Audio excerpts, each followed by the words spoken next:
Nataranta, nagpanik, at tila hindi mapakali. Yan ang usap-usapan ngayon sa kampo ni dating Senator Antonio Trillanes. Bakit nga ba tila boy desperado na ang bansag sa kanya ngayon? Isang malaking sikreto ang tuluyan ng nabuking, ang planong pagtakbo ni Trillanes sa 2028 kasama ang kanyang napipisil na VP na si Torren. Hindi inakala ng kampo ni Trillanes na lalabas ang impormasyong ito ng napakaaga, kaya naman ang kanilang mga plano, tila nagkabuhol-buhol na. Bakit kailangang ilihim? May kinakatakutan ba sila? Habang pilit nilang itinatanggi, ang mga galawan sa likod ng kurtina ay hindi nagsisinungaling. Ang tanong ng taong bayan, ito na ba ang huling alas ng isang politikong pilit na bumabangon mula sa pagkakalubog? Mukhang malayo pa ang 2028, pero ngayon pa lang, sunog na ang kanilang mga estratehiya.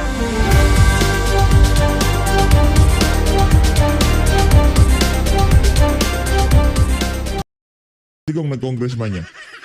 Kaya pala ang hindi ho nila naiisip, yung Duterte, meron nga kasi silang exhibit Diba, meron na silang napatunayan. Ito si Victoria nung napatunayan niya, pagkaladkad doon sa doon sa mga inosenteng miyembro ng KOJC. Panggigipit sa mga kaalyado ni dating Pangulong Rodrigo Duterte. Sige nga, tanungin ko kayo dito mga kababayan, ano ang unang pumapasok sa mga utak nyo pagka nakikita nyo ang pagmumukha na to? Sige nga, tanungin ko kayo. Ako, ang pinakaunang pumapasok sa utak ko yung sinabi niya kay dating Pangulong Rodrigo Duterte. Yun. Kaya ako pagka aarestuhin na yung walang yung Nicolas Torre na yan, pagka lumabas na yung warrant of arrest niya,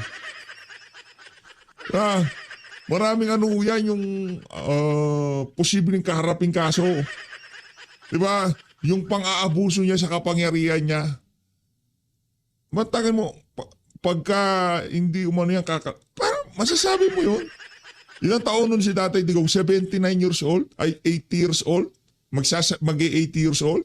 Sasabihin mo yun, lolo mo na yan Walang nga talaga itong siniktori na to. Pag talaga, kahit hindi na ako aktibo dun sa mga panahon na yung talagang nangyaka niktori to any of the three. Okay, if it's not Senator Riza and it's Lenny or Bam running for president, Senator Trillanes, Yes. will you support them? Yes. So I've been very clear about this thing. Yan, We need to prevent a Duterte resurgence Correct. or a Sara Duterte presidency, to be very specific, because they will destroy democracy. Parang hindi naman totoo yan. Wala naman toko. Sa Davao, napaka-demokrasya naman dun Ano sila doon? Nag-mayor sila ng napakatagal. Mahal na mahal sila ng sambayan ng Pilipino, ng mga mamamayan sa Davao. Malaya naman silang pumili ng leader nila. Ano demokrasya pinagsasabi nitong unggoy na to? Sabihin mo, kung si dating Pangulong Rodrigo Duterte hindi kanya kinana, ibahin mo si Sara Duterte, anak ng toka. Shoot ka sa banga pagka nagkataon pag naging presidente si Vic. Ay nako, Luistro, Trililing, Nick Torre, mga Remulla Brothers, Marcos Jr.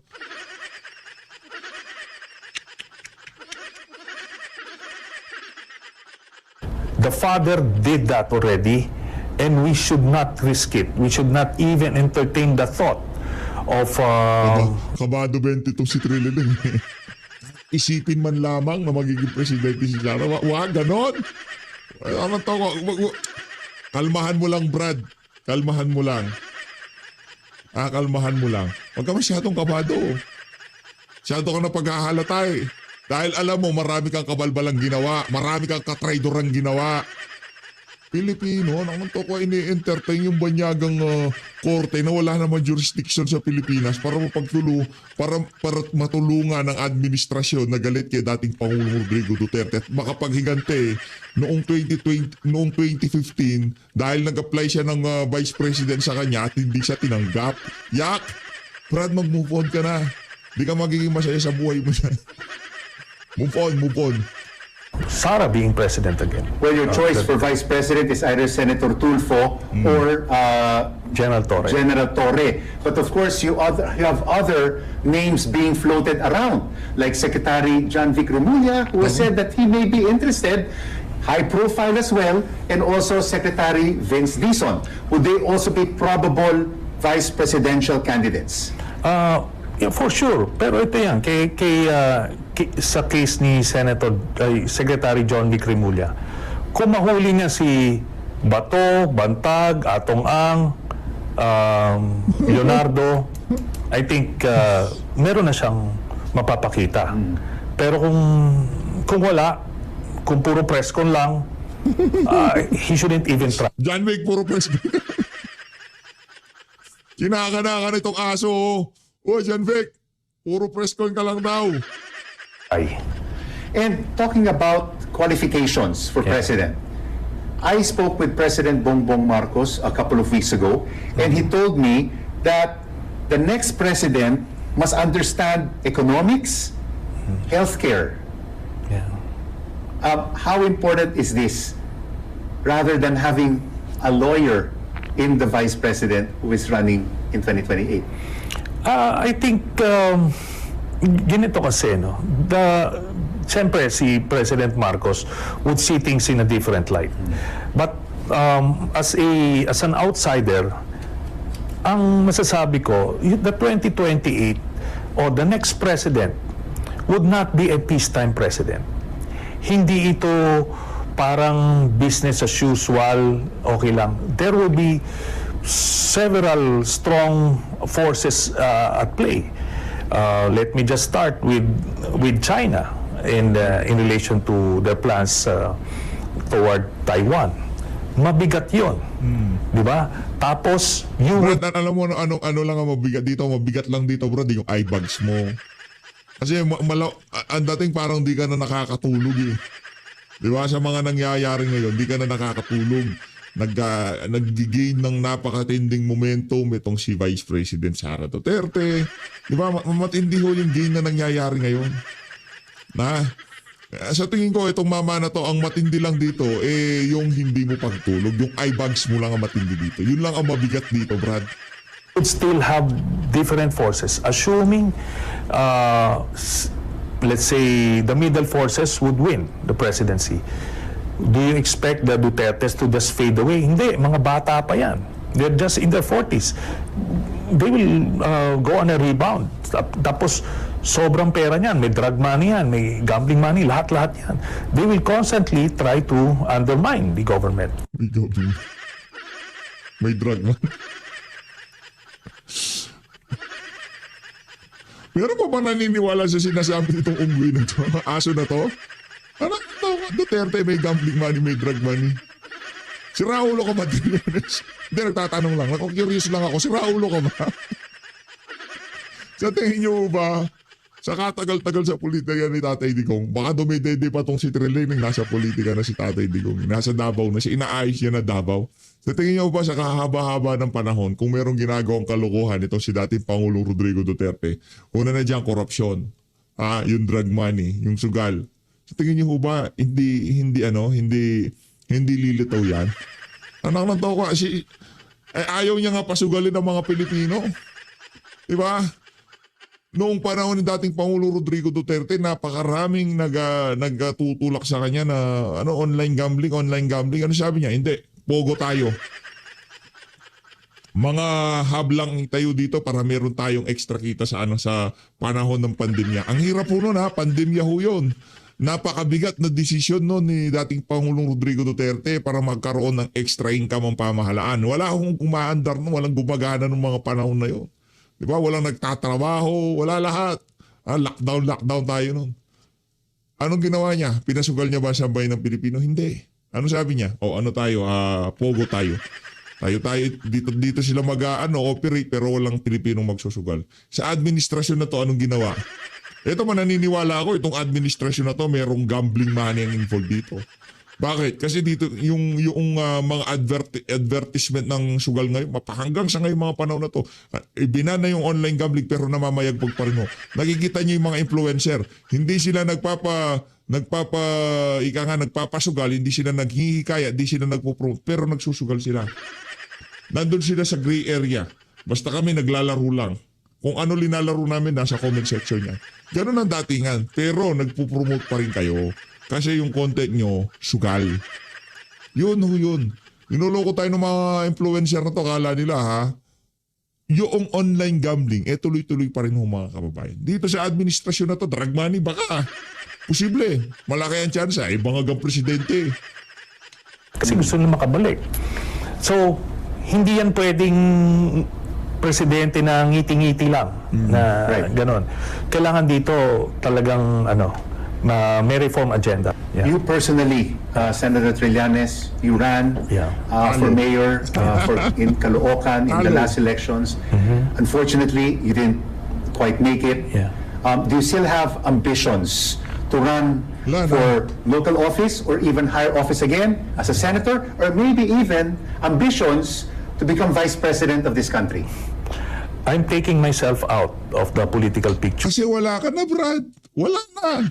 Wala kang credibility, basura ang pangalan mo, walang naniniwala sa'yo. Lahat ng mantakin mo, mayor na lang mayor na lang. Dapat doon kalahati doon sa Caloocan, kamag-anak mo kung sakali tatakbo ka ng mayor. Kakilala ka, kaibigan mo. Naglalakad ka, wala mang kakamay sa'yo. Yun ang representasyon ng sambayan ng Pilipino kung paano tanggapin yung mga kabalbalan mo. Talagang tanggalin mo na yung self mo sa picture. Wala, Brad. Kahit anong gawin mo, sabihin ko sa'yo, hanggang pagtahol ka na lang. Ngayon, kung pagka merong bangag administration na nakaupo ulit, gagamitin nila yung mga kabalbalan mo. Gagamitin nila yung pagtahol mo. Give and take naman yan eh. Di ba? O tatahol ka, babanatan mo sila. Anong kapalit sa'yo? O balita ako, kasama ka daw doon sa listahan ng mga Marines. Totoo ba yung Trililing? Give and take, di ba? Yung ginigib sa'yo, yung tiwala ni Marcos Jr. Masyadong praning, Brad. Ganyan. Masisiraan ka ng ulo niyan. Sure. But you can still change your mind. Well, circumstances yan no? Circumstances may change, but given where I am now, I'm taking myself out. Alam ko what's at stake in 2028 na we need, kumbaga all hands on deck ito. We need to, committed to support. All hands on deck tayo. Anong una natin gagawin? Trabahuhin yung mga siraulo sa Pilipinas na mga politiko. Trabahuhin yung mga mawalang yake dating Pangulong Rodrigo Duterte. Wala akong pakialam dyan. Anak ang tawa, bahala kayo dyan. Unay pa yung kaysa sa kapakanan ng ating mga kababayan. Yan ang dahilan. Yang mga Duterte, yung pangliligwak nila sa mga Duterte, yan ang dahilan kung bakit nandito tayo sa sitwasyon na to. Inuna nila ang pamumulitika. Kaya kung ang gagawin ni BP Sara trabahuin na, burahin na itong mga walang yang ito sa balat ng politika para wala nang makabalik na mga siraulo sa pamahalaan, napakalaking bentahe ho nun sa sambayan ng Pilipino. Yan ang tandahan nyo. Hindi ho ganti ito para sa mga Duterte, ganti ho ito para sa sambayan ng Pilipino na doon sa ginawa nilang pagnanakaw sa kaban na sambayanan. Kailangan hong makulong ng mga yan. Di ba, Trililing? What the presidential candidate that's qualified at yung karapat-dapat na mamuno sa ating bansa sa 2028. So, yun ang focus ko. Your message to the middle forces and to this administration for 2028. So, ayon the ball lang tayo. Let's focus on the enemy of the state, the enemy of democracy. Pagka nawala yun, then let's start rebuilding our country. Kung Babaliw na ba to? Brad, yan ang problema. Pagka kalaban nyo, tinatag nyo sila as kalaban ng demokrasya. Yung pagsisalita mo na yan hindi na demokrasya yan paano kung taong bayan, yung sinasabi mong, yung tinatag mo bilang kalaban ng demokrasya, yung gusto nilang piliin, yun ang demokrasya. Di ba? Ngayon, kung tinatanggal mo yung karapatan ng sambayan ng Pilipino na mamili kung sino ang gusto nila maging leader, sino ka? Sino ka para sabihin mo sa sambayan ng Pilipino? Tatanggalin natin yung mga kalaban ng demokrasya. Sira ulo ka ba? Trililing, nasa tamang katinuan. Kakaumpisa pa lang natin, Trililing. Walang niya ka. Gusto ko, chill tayo ngayong Sunday. Yung sinasabi mo na yan ang kalaban ng demokrasya. Demokrasya pagpili. Demokrasya kalayaan ng mamamayang Pilipino. Kung ikaw kung kayo ang magdidesisyon kung tatanggalin yung mga kalaban sa demokrasya, diktatorya yan. Kasi yan ang ginawa ni Marcos Sr. Tinanggal nila yung mga kalaban nila sa politika. Paraning, ayoko na. Para tinatakasan na ng bait ito si Trililing, ayaw na natin dyan. Dapat ganyan na lang, Brad. Pumikit ka na. Tatay ka, Propalutikia. Magandang hapon po muli. Ito si Malutikia. Ito po ang aming edition 1 sa aming talakayan Subscribe po kayo at talakayan ng taong bayan. ng taong bayan. No? Ngayon po pag-uusapan natin ang detalye sa tinatawag na Confidential and Intelligence Fund. Pag-uusapan rin po natin ang bank secrecy at pag-uusapan rin po natin ano ang role ng AMLA dito sa mga bagay na ito. At ang pang-apat, anong impact nitong mga pagyanig na nangyayari sa industriya at anong epekto nito sa ekonomiya. Yeah. So ngayong hapon na ito, kasama po tayo ng kapitapitagang mga individual sa kanilang larangan at propesyon, no? Unang-una po dito, nandito si Brigadier General Carlos Kita, isa pong retired officer ng AFP. Siya po ay kasama sa PMA class ng Matikas of 1983. Nako, mabigat po ito, hindi lang certificate, no? May master's degree in public administration from Harvard Kennedy School of Government. Ang areas of expertise niya is defense, security, intelligence operations, public policy. Siya po ay Chief of Military Intelligence, Group 17, kung saan nag-lead siya ng counterintelligence operations of AFP. So talagang alam niya ang paggamit ng intelligence fund.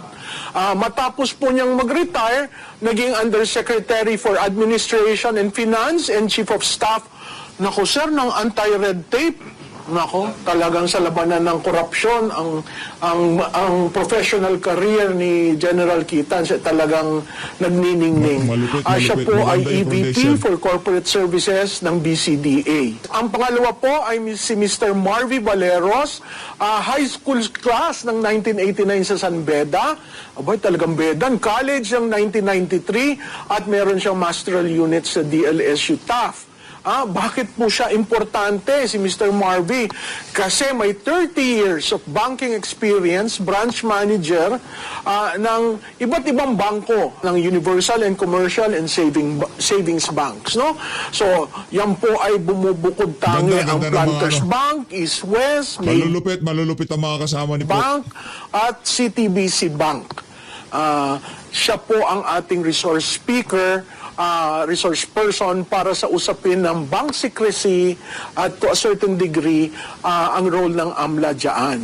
Ang pangatlo po ay parati po nyo itong nakikita na nagbibigay ng diskurso sa ekonomiya ang aking isang matalik na kaibigan, si Corazon Pigitote. Ekonomista po siya, CPA, business executive. Kilala po siya sa corporate communications and economic commentary. Investor relations, siya po ang unang executive director sa Bangko Sentral ng Investor Relations Office. Pag nakikita niyo po siya, ang pinag-uusapan ng ekonomiya, pero na pagsama niya sa usapin ng korupsyon at ano ang economic impact ng mga problema sa korupsyon.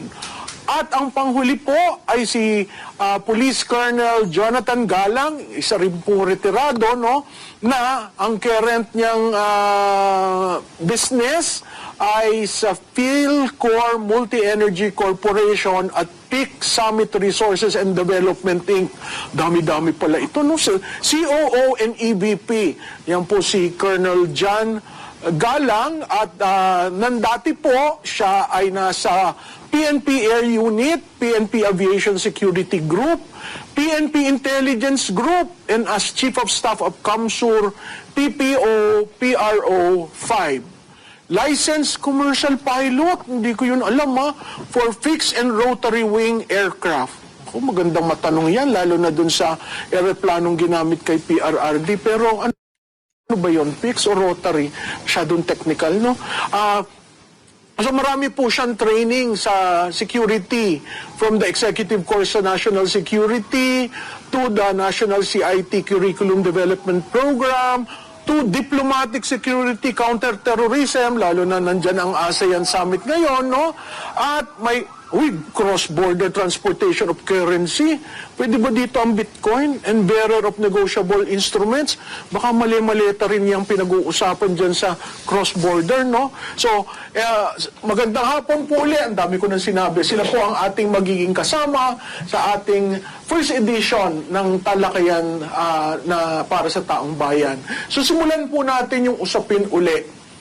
Paano, dun po sa ating mga kasama sa AFP, mga retired sa AFP at sa PNP, pwede nyo bang sabihin sa taong bayan, ano ang difference ng confidential at ng intelligence sa inyong organisasyon?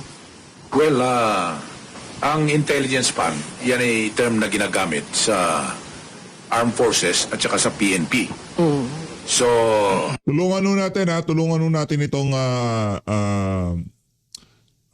talakayan na to. Punta ho kayo sa Talakayan ng Bayan, ha? Mag-subscribe ho kayo, suportahan ho natin itong channel na to. Kung ang host dito ay si Prof. Malutikia, nako, malupit ang magiging talakayan dito talaga. intelligence operation, of course, ang pinaggagamitan niya. Yung confidential fund, dahil supposed to be naman, ay wala talagang intelligence fund ang mga iba-ibang ahensya ng gobyerno, ay inadapt nila itong confidential fund. So ito, based sa definition ng confidential fund and intelligence fund, ayon na rin dun sa joint memorandum circular ng COA, DND, DILG, GOCC. So dito nakapaloob yung pag-distinguish sa kanila, yung confidential fund para sa mga national government agencies, GOCCs, local government unit. Ang intelligence fund is for the military and the police. Yun po ang pagkakaiba niya. Pareho ba, sir, ang proseso nila ng pagbuo ng yung plan, pagpondo? Pwede po ba ang isang ahensya na wala namang confidential fund ay mabigyan ng confidential fund ng Pangulo? Ano po yan? Dun sa binanggit ko kanina, yung joint memo circular na in-issue pa yan noong 2015. Actually, nakasaad doon ang mga ahensya, mga units ng governments, including AFP and PNP, kung papaano yung proseso. No? Kailangan unang-una nakapaloob sa pondo nila, yung ating GAA. Nasa line item ng AFP, parang ganun. Pagka meron nun, sa baba, kami kasi sa operational kami. Doon sa taas ang nagpaplano noon na DND, AFP, umaatin yan and major services umaatin yan sa Congress, dinidepensa nila yon. Pero during the implementation phase, kagaya niyan sa amin, sa MiG-17, no, sa ISAP, pagka gumawa na kami ng plano niyan, meron kami tinatawag na case operation plan, meron ding special intelligence project, no? But kadalasan ang ginagawa niyan is case operation plan ang inaano namin ginagawa. And doon nakasaad kung ano yung target, ano yung mission, ang duration, minsan 3 months to even it may even take years, no? Depende sa sa. So sir, ibig nyo sabihin, hindi, yung planong yun hindi overnight? Pinaplanong hindi yan So revolving every year? Every year. Kaya nga, mamaya, siguro matanong din natin sa police kung para makita nila yung similarity. No? So, ko muna kay Colonel Galang, ikaw, sa PNP, Actually, ma'am, wala pong pinagkaiba. Similar and almost the same operations din po yan pagdating sa Philippine National Police. Yung pong pangalan lang, sinasabi natin na CIF or Confidential Intelligence Fund, tapos Intelligence Fund for the Uniformed Services. Doon po sa mga government agencies, yun nga po, it's called Confidential Intelligence Funds. Yun lang po yung pinagkaiba. Pero as far as concept, operations, pareho po yan sa AFP. Yan din po yung ginagawa sa PNP. So kayo rin, dyan ba nagagamit yung order of battle? Yes, ma'am. So sa yung- case build-up po kasi. Yun yung case build-up. So pag case build-up, tapos ang final nun, yung order of battle. O iba rin yun. Pero ang sa intelligence fund, more on pag sinabing case operation plan, nakadefine doon ang kung sino yung dapat i-neutralize. Pwedeng personality, pwedeng group, o pwedeng a certain area, no? So nakadefine yon and may certain period. And dito, ginagamit yung kung sino yung mga agents na i-employ mo. Mamaya ipapaliwanag ko siguro yon para hindi rin siguro along the way. So may mga yan na designated agents, sino yung supervisor ng case officer. Yan sir yung Designate ginagawa ng intelligence community. Oo, sa community, sa ground. Sa ground na yun kung paano i-implement. Kasi yung kaninang tinanong mo is more on the budgeting, no? Hindi mo pwedeng gumawa ka ng plano pag walang budget. Any agency, talagang ganon, no? Military ka man, police o ahensya ng gobyerno, hindi ka pwedeng gumawa ng action mo without appropriate budget. So sir, point blank, yung binigay kay BP, may plano yon? I presume na dapat yan kasi yung mga gumagalaw diyan, syempre meron naman naka-assign sa kanilang military and police elements and doon syempre alam nila yung ginagawa nila. Once na ibinigay sa kanila yon, they are obligated to prepare a plan. Hindi pwedeng gastusin ko na to, bahala ka na dyan. Hindi pwedeng ganon. So yung konsepto na ginastos, binulsa, at linagay sa bangko ng Vice Presidente, pwede ba sa CIF yun? Hindi po pwede dahil doon po kung mababasa ng anyway, makikita niyo po ito sa Google, i-Google nyo, no? Yung joint memorandum circular ng COA, DILG, GOCC at tsaka ng DND. So doon nakapaloob yun, na number 2015-01, no? Dated January 2015, no? Makikita niyo po doon yung proseso. Kaya imposible na magamit yon at maibulsa. Dahil kahit na confidential po yan, Ino-audit pa rin yan. ino-audit po yan. May audit system po doon. Meron po ang COA. chairperson ng COA, yung tinatawag na Intelligence and Confidential Fund Audit Unit. Audit unit, yeah. So meron doon na kailangan isubmit yan ng ahensya doon sa naka-report, sealed envelope, tapos doon. Pero hindi doon nakasaad kung code ang nakalagay doon, code lang talaga yon. Hindi nire-reveal yon dahil kagaya ng mga pangyayari. Kaya importante, merong code ang operation. Sa operation pa lang, O-plan, minsan ganon. Case operation plan, Nako. Agila, pwedeng ganon. So talagang coded talaga. Coded. Kahit sa PNP, talagang lahat ng operation Ginagamit plan. yan, code, pseudonym, alias, and even yung mga writer nga, may pseudonym eh. Oo. Pero ito, more on, important dahil yung secrecy, no? Maraming reason kung bakit kailangang may alias or code or may pseudonym.